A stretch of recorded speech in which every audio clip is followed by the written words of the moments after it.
हम एनआरआई जरूर बन गए, पर पूरी जिंदगी तो अपने देश भारत की ही सेवा की थी। सरकार एनआरआई पेंशनर्स के लिए एक अलग ऑनलाइन पोर्टल बना दें तो हमारी आधी मुश्किलें वहीं खत्म हो जाएं। जय हिंद साथियों, क्या आप 7 समंदर पार विदेश में सेटल हैं, लेकिन क्या आपका दिल और आपकी पेंशन आज भी इंडिया से जुड़ी है? कल्पना कीजिए, आप न्यूयॉर्क, लंदन या दुबई में अपने घर पर आराम से बैठे हैं और अचानक एक ईमेल आता है, your pension has been stopped. आपकी पेंशन रोक दी गई है। ऐसा क्यों? सिर्फ एक कागज के टुकड़े की वजह से, जिसे हम लाइफ सर्टिफिकेट या जीवन प्रमाण पत्र कहते हैं। या फिर आप अपना बैंक स्टेटमेंट देखते हैं और पाते हैं कि आपकी मेहनत की कमाई पर बैंक ने सीधा 30% टीडीएस काट लिया है। साथियों, यह सिर्फ एक कहानी नहीं, आज हजारों एनआरआई पेंशनर्स इन्हीं समस्याओं से जूझ रहे हैं।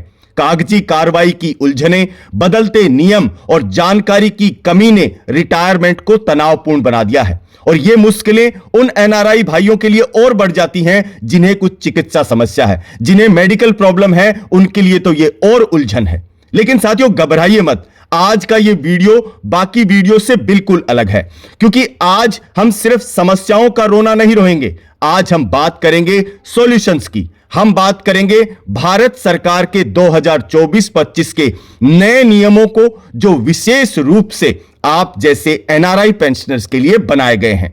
अगर आप चाहते हैं कि आपकी पेंशन बिना किसी रुकावट के आपके खाते में आती रहे, तो अगले 10 मिनट आपके लिए बेहद जरूरी हैं। चलिए साथियों, शुरू करते हैं। आज हम क्या जानेंगे? आज हम 4 बड़े मुद्दों पर विस्तार से बात करेंगे और आसान भाषा में समझेंगे।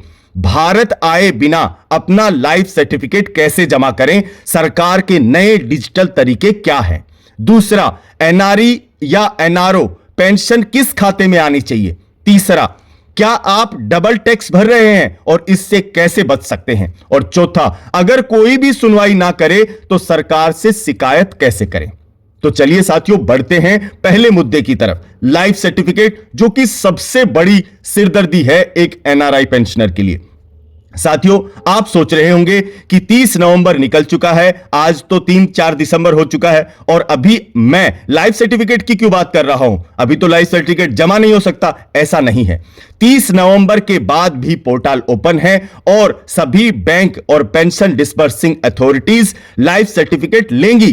किसी भी वजह से आप अगर लाइफ सर्टिफिकेट नहीं जमा कराए हैं, तो अभी भी आप अपना लाइफ सर्टिफिकेट जमा करा सकते हैं, ताकि आपकी पेंशन समय पर आती रहे। तो इसके लिए नियम क्या है? पहले नियम बहुत आसान था, बैंक जाओ, खुद को दिखाओ, साइन करो। पर अगर आप कनाडा या ऑस्ट्रेलिया में रहते हैं, तो क्या सिर्फ एक साइन करने के लिए हजारों रुपए खर्च करके इंडिया आएंगे? बिल्कुल नहीं। इसके लिए भारत सरकार के department of pension and pensioner welfare DOPPW ने नियमों को बहुत आसान बना दिया है। अब आपके पास 3 पक्के रास्ते हैं।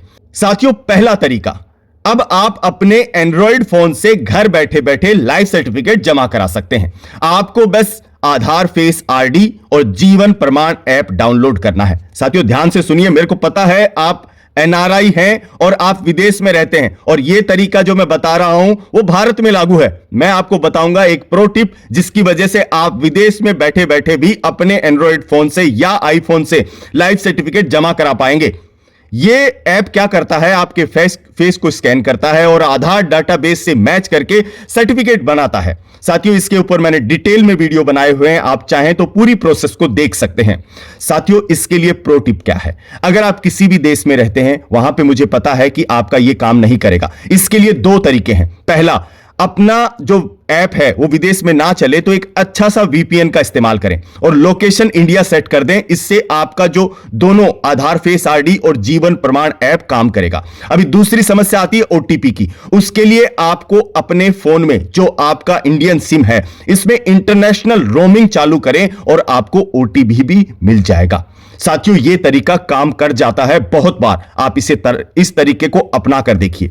दूसरा, अगर टेक्नोलॉजी में दिक्कत आ रही है, तो आप जिस देश में रहते हैं वहां की इंडियन एम्बेसी में जा सकते हैं। अगर वहां का कोई भी अधिकारी आपके डॉक्यूमेंट वेरीफाई करके साइन कर दे, तो भारत के किसी भी बैंक को यह सर्टिफिकेट मानना पड़ेगा। यह सरकार का आदेश है। और तीसरा तरीका, अगर आपके भारतीय बैंक जैसे एसबीआई या पीएनबी की कोई भी शाखा आपके विदेशी शहर में है तो आपके लिए बहुत आसान है, आप वहां जाकर अपना लाइफ सर्टिफिकेट जमा करा सकते हैं। साथियों याद रखिए, अब आपको पेंशन और इन छोटे छोटे कामों के लिए भारत ट्रैवल करने की बिल्कुल जरूरत नहीं है। भारत सरकार ने ऐसे नियम बनाए हैं ताकि एनआरआईज को पेंशन के लिए दिक्कतों का सामना ना करना पड़े। अब साथियों दूसरा सबसे बड़ा कंफ्यूजन क्या है, बहुत से पेंशनर पूछते हैं मेरी पेंशन एनआरई अकाउंट में क्यों नहीं आ रही, उसमें तो टैक्स नहीं लगता।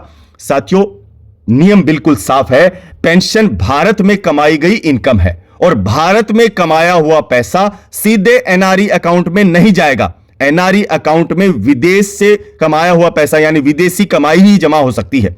आपका जो पैसा, आपका पेंशन का पैसा है, वो एनआरई अकाउंट में जमा नहीं हो सकता, इसलिए आपकी पेंशन हमेशा एनआरओ अकाउंट में ही क्रेडिट होगी।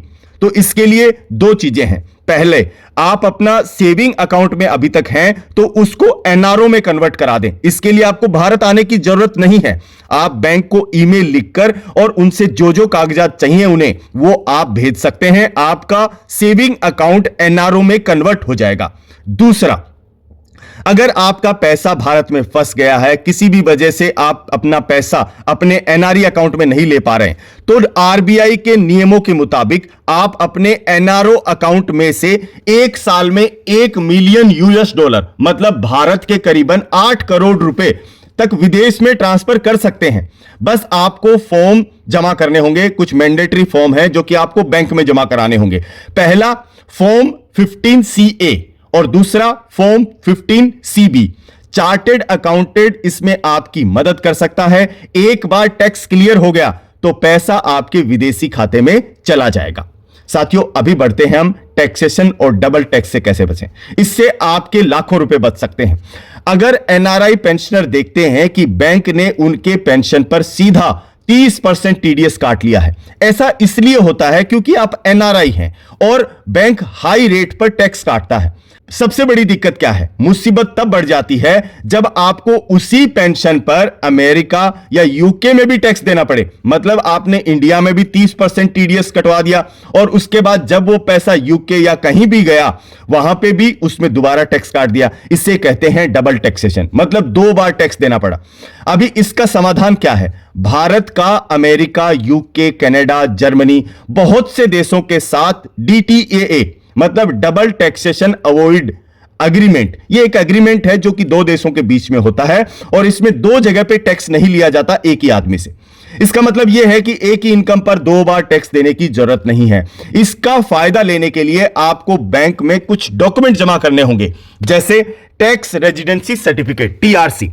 ये आपको उस देश की सरकार देगी जहां आप रहते हैं। आप अगर बैंक में जाके संपर्क करते हैं विदेश में कि मुझे TRC सर्टिफिकेट चाहिए, तो आपको कुछ कार्रवाई के बाद में यह सर्टिफिकेट दे दिया जाएगा। दूसरा फॉर्म 10F, यह एक इनकम टैक्स का फॉर्म होता है जो कि आपको बैंक में जमा करना होगा। ये दोनों फॉर्म अगर आप अपने भारतीय बैंक में जमा कर देते हैं तो बैंक 30% की जगह 10% या उससे भी कम टैक्स काटेगा। और इस नियम को आप बिल्कुल ध्यान से सुन लीजिए और जो भी कार्रवाई है उसको कर लीजिए ताकि आपके जो कमाए गए लाखों रुपए बच सकते हैं। साथियों अभी ये तीनों तरीके मैंने जो बताए, इसके बावजूद भी अगर आपको कोई दिक्कत आती है, कोई समस्या आती है, तो शिकायत कहां करें? एनआरआई के लिए क्या ऐसा तरीका है कि भारत सरकार तक वो अपनी आवाज पहुंचा सकता है? तो साथियों अगर बैंक आपकी बात ना सुने, एरियर ना आए, तो किससे शिकायत करनी है? तो सरकार का नियम साफ है। भारत सरकार का एक स्पेशल पोर्टल है CPEN ग्राम्स, ये खास तौर पर पेंशनर्स के लिए बनाया गया है। आप वहां ऑनलाइन शिकायत दर्ज कर सकते हैं जो भी आपको समस्या आ रही है। साथियों यकीन मानिए, DOPPW पेंशन विभाग अब शिकायतों को लेकर बहुत सख्त है। बैंकों को तय समय के अंदर जवाब देना पड़ता है। आपको बैंकों के चक्कर काटने की जरूरत नहीं है, सब कुछ ऑनलाइन हो सकता है। और साथियों निष्कर्ष क्या निकलता है आज की वीडियो से कि पेंशन आपका हक है, यह कोई गिफ्ट नहीं है। और भारत का सर्वोच्च न्यायालय भी यह बात क्लियर कर चुका है कि सरकार जो पेंशन देती है वो कोई मेहरबानी नहीं है, वो एक पेंशनर का अधिकार है। तो साथियों आज के वीडियो में हमने क्या जाना? नंबर 1, लाइफ सर्टिफिकेट के लिए डिजिटल तरीके कैसे अपनाएं। दूसरा, पेंशन एनआरओ अकाउंट में कैसे लें। तीसरा, डबल टैक्सेशन से बचने के लिए DTAA का इस्तेमाल करें, उसके लिए जो भी मैंडेटरी फॉर्म्स हैं उनको जमा करें, और इसके बावजूद भी कोई दिक्कत आए तो CPEN ग्राम्स जो कि एक ऑनलाइन पोर्टल है उस पर अपनी आवाज उठाएं। साथियों, अगर आपको यह वीडियो मददगार लगा तो इसे उन सभी NRI दोस्तों और रिश्तेदारों के साथ शेयर जरूर करें जो शायद इस वक्त परेशान हैं। सही जानकारी ही सबसे बड़ा समाधान होता है। साथियों, यह मत सोचिए कि आप विदेश में हैं, अभी आपकी बात कोई सुनने वाला नहीं है। मैं रिसर्च करने के बाद आपके लिए काफी ऐसे तरीके लेकर आता हूं जो कि आपके लिए मददगार साबित हो सकते हैं। साथियों, कमेंट सेक्शन में मुझे जरूर बताइए कि आप किस देश में रहे हैं, कहां से यह वीडियो देख रहे हैं और आपकी पेंशन में क्या दिक्कतें आ रही हैं। साथियों, मैं कोशिश करूंगा कि आपके सवालों का जवाब दे पाऊं और उनका सॉल्यूशन भी बता पाऊं। साथियों, अगर वीडियो पसंद आया तो वीडियो को लाइक करें, चैनल को सब्सक्राइब करें ताकि आपको ऐसी जानकारियां समय पर मिल सकें। चलिए साथियों, मिलते हैं एक ऐसी ही बड़ी अपडेट के साथ। तब तक के लिए जय हिंद, जय भारत, वंदे मातरम।